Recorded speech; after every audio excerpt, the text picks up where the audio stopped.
माधुरी देखने में बहुत सुंदर थी। उसकी त्वचा ऐसे दमकती थी मानो शीशे की तरह। इसका भी एक बहुत बड़ा राज था। माधुरी तरह तरह के प्राकृतिक सौंदर्य उपकरण इस्तेमाल करती थी, जैसे हल्दी, शहद, नींबू, नीम, दही, मुल्तानी मिट्टी, चंदन आदि। उसका हर समय मुंह और त्वचा पर इस तरह की प्राकृतिक चीजें लगी रहती थी।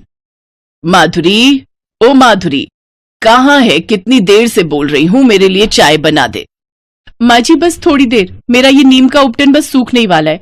उसके बाद मैं आपके और अपने दोनों के लिए चाय बनाऊंगी। जब देखो तब मुंह पर, हाथ पैरों पर कुछ न कुछ मलती ही रहती है। माँ जी ये सब नहीं लगाऊंगी तो चेहरा खराब हो जाएगा। मैं तो कहती हूँ आप भी रोज लगाया करो। नहीं, मैं तो साबुन से ही मुंह धोती हूँ। साबुन से भी धो लेना, बस एक बार आज ये नीम का पैक लगाकर देखो, आपका चेहरा ठंडा ठंडा भी हो जाएगा और सुंदर भी। एक राज की बात बताऊं, आपके चेहरे पर जो ये उम्र के साथ झुर्रियां आ रही है ना, ये भी गायब हो जाएंगी। क्या तू सच कह रही है? इससे मेरी झुर्रियां गायब हो जाएंगी? हाँ माँ जी, एक बार आप इस्तेमाल तो करो। आओ, आज मैं आपके चेहरे पर लगाती हूँ। झुर्रियां गायब होने की बात सुनकर आशा देवी की आंखों में चमक आ जाती है। हर औरत का सपना होता है कि वो हमेशा सुंदर और जमा दिखे। ऐसा ही कुछ आशा देवी के मन में भी था। लो, अब इस उम्र में तुम ये सब लगाओगी आशा? तुम जब बाल काले करते हो तो क्या मैं तुम्हें कुछ कहती हूँ जो तुम मुझे रोक रहे हो? अरे झुर्रियां हटा रही हूँ, मेरी बहू लगा रही है मुझे नीम का उपटन। लो कर लो बात। माधुरी ने तुम्हें भी अपने रंग में रंग लिया। माँ माधुरी ऐसे बहुत सारे उपटन बनाती रहती थी। एक दिन माधुरी अपनी सास के साथ किसी रिश्तेदार की शादी में शहर गई तो वो अपने साथ तरह तरह के उपटन बनाकर ले गई ताकि वो शादी से कुछ दिन पहले वहां लगाती रहे। माधुरी ने एक प्राकृतिक उपटन अपने चेहरे पर लगाना शुरू किया। माधुरी, ये क्या लगा रही है? चाची जी, ये मुल्तानी मिट्टी और बाकी कुछ सामान मिलाकर बनाया गया उपटन है। मैं घर पर ही बनाती हूँ। ये चेहरे पर चमक लाता है और धूप में जो चेहरा काला हो जाता है ना, वो भी इससे ठीक हो जाता है। अच्छा, मैंने तो शादी के लिए कोई फेशियल भी नहीं करवाया, टाइम ही नहीं मिला, मुझे भी जरा सा लगा दे। अच्छा आपको? फिर एक काम करती हूँ, मैं आपकी उम्र और चेहरे की जरूरत के हिसाब से दूसरा उपटन बनाकर लाती हूँ। भाभी, आपके पास कोई मुहासे के लिए उपटन है? मेरे चेहरे पर देखो ना, 2 मुहासे निकल आए। अब शादी में कितना बुरा लगेगा जब मैं तैयार होंगी। हाँ, मेरे पास कुछ सामान है जिससे ये मुहासे कुछ कम हो सकते। रुको, मैं तुम्हें अभी बना देती हूँ, वो रात भर लगाकर सो जाना। ऐसे ही एक एक करके शादी में आई बहुत से रिश्तेदार जिन्होंने फेशियल और क्लीनअप नहीं लिया था, माधुरी के दिए हुए प्राकृतिक सामान अपने चेहरे पर लगाए। वाओ, ये तो बहुत बढ़िया फेस पैक है। It's herbal product. ये किसने तैयार किया? ये हमारी बहू आई है गांव से। ये इस तरह के बहुत से उपटन और सामान तैयार करती है। इसने ही हम सबको लगाने के लिए दिए हैं। मैं तो कितने पार्लर घूम आई कि मुझे हर्बल प्रोडक्ट्स मिल जाएं, जिन्हें मैं अपने चेहरे पर लगा लूं। मेरे चेहरे पर ये देखो कितने ब्लैक ब्लैक स्पॉट्स हो गए। माधुरी, आपके पास कोई ऐसा उपचार, मेरा मतलब है कोई हर्बल प्रोडक्ट है जिससे मेरे ये फेस के ब्लैक स्पॉट्स ठीक हो जाए?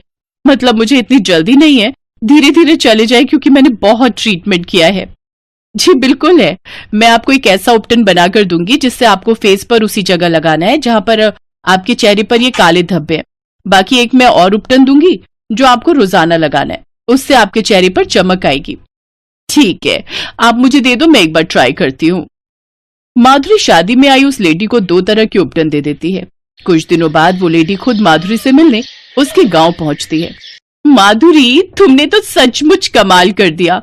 मैं तो तुम्हें स्पेशल थैंक्स बोलने के लिए यहाँ गांव तक आई हूँ। तुम्हारे जैसा इतना बढ़िया टैलेंट, वो भी हर्बल प्रोडक्ट्स का, वो ऐसे छुपा नहीं होना चाहिए। मैं चाहती हूँ कि तुम अपना हर्बल ब्यूटी पार्लर खोलो ताकि मेरी जैसी बहुत सारी लेडीज को एक नेचुरल प्राकृतिक हर्बल प्रोडक्ट्स मिल सके, और वो भी बिना मिलावट के।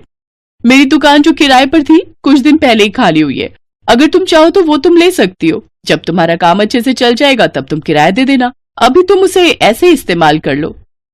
मुझे सोचने का थोड़ा समय चाहिए। वो लेडी वापस शहर आ जाती है। पर माँ, एकदम से शहर बहुत मुश्किल नहीं हो जाएगा? माधुरी अकेली तो वहां नहीं रह सकती। कोई बात नहीं, मैं उन्हें मना कर देती हूँ। बेकार में मेरी वजह से सबको परेशानी होगी। एक काम हो सकता है, बस उसमें थोड़ी परेशानी आएगी। हमारे गांव से शहर का रास्ता आधे घंटे का है। अगर हम सुबह जल्दी जाएं और शाम को जल्दी लौट आएं, तो कुछ न कुछ हो सकता है। और बहू को मैं अकेला नहीं छोड़ूंगी, मैं बहू के साथ ही रहूंगी। हाँ, ये ठीक रहेगा। हम अपनी एक प्राइवेट गाड़ी ले लेंगे जो तुम्हें छोड़ भी दिया करेगी और ले भी आया करेगी। हाँ, ये बहुत आसान रहेगा हमारे लिए। अगर हम शाम को 7 बजे भी वापसी निकलते हैं तो 8 साढ़े 8 तक घर आ जाएंगे अपनी गाड़ी से। और सुबह इतनी जल्दी नहीं रहेगा, हम 11 बजे तक भी ब्यूटी पार्लर खोल सकते हैं, मुझे उन दीदी ने बोला था। ठीक है, एक बार शुरू करके देखो। तुम्हारा ब्यूटी पार्लर चल जाएगा तो अच्छी बात है। तुम्हारा सपना भी था कि अपना ब्यूटी पार्लर खोलूं, और अब तो तुम्हें दुकान भी मिल गई है, तो हम सबको लगता है कि तुम्हें अपना पार्लर खोलना चाहिए। और माँ भी तो तुम्हारे साथ है। सबने हिम्मत की और माधुरी ने अपने सपने को पूरा करने के लिए शहर में हर्बल ब्यूटी पार्लर की शुरुआत की। माधुरी की सास उसके साथ ही पार्लर पर बैठती थी। धीरे धीरे हर्बल ब्यूटी पार्लर खूब चलने लगा। दूर दूर से कस्टमर अपनी प्रॉब्लम लेकर माधुरी के पास आते और माधुरी खूब दिल के साथ उनका ट्रीटमेंट करती, उनका उपचार करती। माधुरी के हर्बल प्रोडक्ट्स के ट्रीटमेंट सबको बहुत पसंद आ रहे थे, क्योंकि वो बहुत ही लाभकारी होते थे। माधुरी के जितने भी उपटन और प्रोडक्ट होते थे वो सब बिना केमिकल और बिना किसी मिलावट के होते थे। माधुरी की इसी बात ने लोगों को अपनी ओर आकर्षित किया और एक बढ़िया हर्बल ब्यूटी पार्लर पूरे शहर में फेमस हो गया। जरा मेरा मेकअप अच्छे से कर दो अंजलि, आज शादी में जाना है। हाँ चाची, आप चिंता मत करो, हम तीनों बहनें मिलकर आपका बहुत अच्छे से मेकअप करेंगी। ये बोलकर अंजलि अपनी दोनों बहनों के साथ मिलकर उस औरत का मेकअप करती है। उसके बाद वो औरत अपने आप को आईने में देखती है तो उसके होश उड़ जाते हैं। खुश होकर वो अंजलि के हाथ में 500 रुपए दे देती है। अंजलि, माधुरी और अनुराधा तीनों बहनें हैं। तीनों बिलासपुर नाम के एक गांव में अपने माता पिता के साथ रहती हैं। वो लोग बहुत गरीब है, इसीलिए तीनों बहनें मिलकर गांव की औरतों को सजाने का काम करती हैं। ये काम करते करते उन तीनों को इस काम से प्यार हो जाता है। वो तीनों इस काम में माहिर हो जाती हैं। इसीलिए गांव की औरतें सजने के लिए इन तीनों बहनों को ही हमेशा बुलाती हैं। इसी तरह अंजलि का घर चलता है। मगर अंजलि के पिता मोतीलाल तीनों बेटियों की शादी को लेकर बहुत चिंतित हैं। वो अपनी पत्नी बिमला से कहते हैं, बिमला, मुझे तो बस एक ही चिंता सताती है कि इन तीनों की शादी कैसे होगी। हाँ जी, मैं भी हमेशा यही सोचती रहती हूँ। तभी वहाँ पर अंजलि अपने दोनों बहनों के साथ आ जाती है और कहती है, क्यों पिताजी, शादी करना जरूरी है क्या? ये तो क्या कह रही है बेटी, अगर शादी नहीं हुई तो लोग उल्टा सीधा कहेंगे। मगर शादी करने के बाद हम काम न कर सके तो? हाँ, हमें ये काम करने में मजा आता है।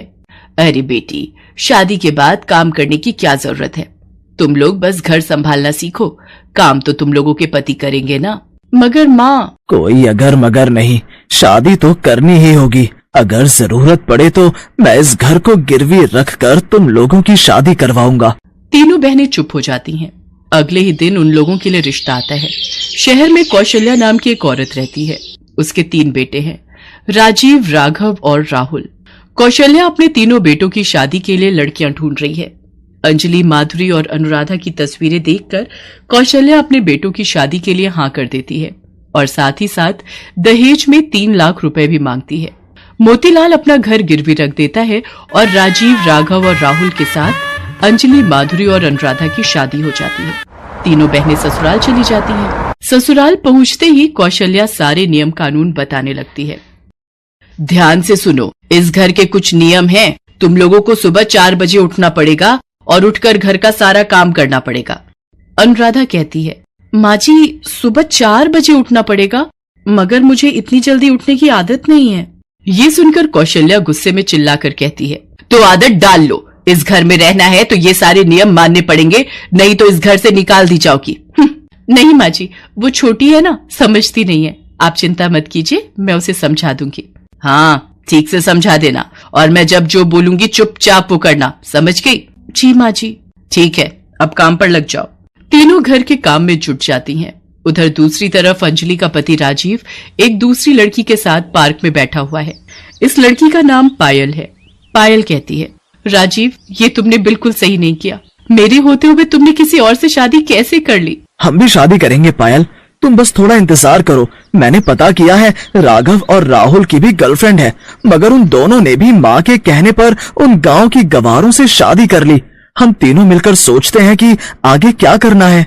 ये बोलकर राजीव पायल को समझा देता है, मगर उसे कुछ समझ में नहीं आ रहा है कि वो करे तो क्या करे। इसके बाद कुछ दिन बीत जाते हैं। अंजलि, माधुरी और अनुराधा मन लगाकर घर के काम करती हैं। सुबह से लेकर रात तक वो तीनों बस काम ही करती रहती हैं और छोटी से छोटी गलती के लिए वो कौशल्या से डांट भी खाती रहती हैं। ऐसा अब हर रोज चलने लगता है, मगर बीच बीच में उन लोगों को ब्यूटी पार्लर का काम करने की बड़ी इच्छा होती है। अंजलि दीदी, एक बार माँ जी से पूछकर देखो ना, मैं मेकअप करना चाहती हूँ। एक बार बात करो ना दीदी। काम तो मैं भी करना चाहती हूँ बहन। ठीक है, मैं माँ जी से बात करती हूँ। अंजलि जब कौशल्या से काम करने की इजाजत मांगती है तब कौशल्या गुस्सा होकर कहती है, तुम्हारी हिम्मत कैसे हुई ऐसी अनाप शनाप बात करने की? इस घर की बहुएं कभी बाहर काम नहीं करती और कभी ये सब मत बोलना। अंजलि समझ जाती है कि काम करने की इजाजत तो कभी नहीं मिलेगी। उसी शाम को कौशल्या बाहर कहीं जाती है। घर पर बस अंजलि, माधुरी और अनुराधा हैं। तभी उनकी पड़ोसन जानकी चाची वहां पर आती हैं। क्या बात है जानकी चाची, अभी तो माँ जी नहीं है, आप बैठिए, माँ जी अभी आ जाएंगी। अरे देखो ना अंजलि, क्या मुसीबत है, यहाँ एक भी अच्छा ब्यूटी पार्लर नहीं है। एक था, आज वो भी बंद है। मुझे शादी में जाना है, अब मैं कैसे सजूंगी? ये सुनते ही तीनों के दिमाग में एक आइडिया आता है। चाची, असल में हम लोगों को ब्यूटी पार्लर का काम आता है, हम लोग गांव में करते थे, आप चाहे तो हम आपका मेकअप कर सकती हैं। ये सुनकर जानकी बहुत खुश होती है और राजी हो जाती है। अंजलि, माधुरी और अनुराधा मिलकर जानकी का मेकअप बहुत अच्छे से करती हैं। जानकी चाची इतनी खुश होती हैं कि तीनों को 3000 रुपए दे देती हैं। ये लो, तुम लोगों ने मेरा हुलिया ही बदल डाला, यहाँ किसी को ऐसा मेकअप करना नहीं आता। और तभी कौशल्या वहां पर चली आती है और अंजलि को पैसे लेते हुए देख लेती है। और ये देखने के बाद कौशल्या गुस्से में आग बबूला हो जाती है। क्या मेरे मना करने के बावजूद तुम लोग पैसों के लिए मेकअप कर रही हो? मेरी बातों का उल्लंघन कर रही हो? नहीं माँ जी, आप जैसा सोच रही है वैसा नहीं है। कैसा है वो मुझे दिख रहा है। निकल जाओ मेरे घर से, अभी के अभी निकल जाओ। अरे कौशल्या, गुस्सा क्यों करती है, जाने देना। तू चुप रह जानकी, तुझे तो मैं बाद में देखती हूँ। जानकी वहाँ से चली जाती है और तभी राजीव, राघव और राहुल गले में वरमाला पहने हुए वहाँ प्रवेश करते हैं। उन लोगों के साथ उनकी नई पत्नियां हैं। राजीव कहता है, माँ, पता है आप गुस्सा करेंगे, मगर हमने फिर से शादी कर ली। मैं पायल से प्यार करता हूँ माँ, इसलिए मैं पूजा से प्यार करता हूँ माँ। मगर गुस्सा होना तो दूर की बात है। ये देखकर कौशल्या खुश हो गई। बिल्कुल सही किया बेटा, ये लोग तो वैसे भी कुछ काम के नहीं हैं। मेरे मना करने के बावजूद इन लोगों ने पैसों के लिए काम करना शुरू कर दिया। मैं तो इन तीनों को अभी निकाल दूंगी घर से। हाँ हाँ, अंजलि निकल जाओ इस घर से। माधुरी तुम भी निकल जाओ। हाँ हाँ, अनुराधा तुम भी। मैं आज से मेरी नई बीवी के साथ रहूंगा। अंजलि, माधुरी और अनुराधा तीनों रोने लगती हैं, मगर कौशल्या और बाकी सभी मिलकर उन तीनों को घर से निकाल देते हैं। अंजलि, माधुरी और अनुराधा तीनों रास्ते में रात गुजारती हैं और सुबह तीनों की तीनों उल्टियां करने लगती हैं। तभी वहाँ पर जानकी चाची आ जाती हैं और तीनों को अस्पताल लेकर जाती हैं। वहाँ पता चलता है कि तीनों की तीनों प्रेग्नेंट हैं। अंजलि रो पड़ती है, अब क्या होगा, हम कहाँ जाएंगे? हमारे पेट में बच्चा है, उसे हम कैसे जिंदा रखेंगे? अंजलि, तुम लोग मेरी बेटियों के जैसी हो, मैं तुम लोगों की मदद करूंगी। तुम तीनों मेरे घर में मेरे साथ रहोगी और मैं घर के बाहर एक ब्यूटी पार्लर खोल दूंगी। तुम लोग वहाँ काम करना, देखना औरतों और लड़कियों की लाइन लग जाएगी। तीनों को सहारा मिलता है। वो तीनों जानकी चाची के घर रहने लगते हैं। घर के बाहर पार्लर भी खुल जाता है और तीनों वहाँ काम करने लगती हैं। जानकी चाची ने सही कहा था, यहाँ अच्छा ब्यूटी पार्लर नहीं है, इसीलिए तीनों बहनों के पार्लर में धीरे धीरे भीड़ बढ़ती जाती है। तीनों बहनें मन लगाकर काम करती हैं और बहुत सारे पैसे कमा लेती हैं। इसी तरह वो तीनों इलाके में फेमस हो जाती हैं। सभी तीनों से प्यार करने लगते हैं। ऐसे उन लोगों के पास बहुत पैसा आ जाता है। उधर कौशल्या के घर में परेशानियां शुरू हो जाती हैं। तीनों नई बहुएं बहुत खर्चा करते हैं। ऐसे धीरे धीरे उनके सारे पैसे खत्म होने लगते हैं। वो लोग घर का कुछ काम भी नहीं करती हैं, इसीलिए राजीव, राघव और राहुल ऑफिस भी लेट पहुंचने लगते हैं और इसी वजह से तीनों की नौकरी भी चली जाती है। वो लोग कंगाल हो जाते हैं। छी राजीव, तुम्हारे पास तो अभी पैसे भी नहीं है। मैं किसी भिखारी के साथ नहीं रह सकती, मैं जा रही हूँ। पायल घर छोड़कर चली जाती है और साथ ही साथ बाकी दोनों बहुएं भी। तब कौशल्या कहती है, बेटा चल अंजलि के पास चलते हैं, सुना है वो तीनों बहुत कमा रही हैं। चल उन तीनों को वापस लाते हैं। कौशल्या और उसके तीनों बेटे अंजलि के पास जाते हैं।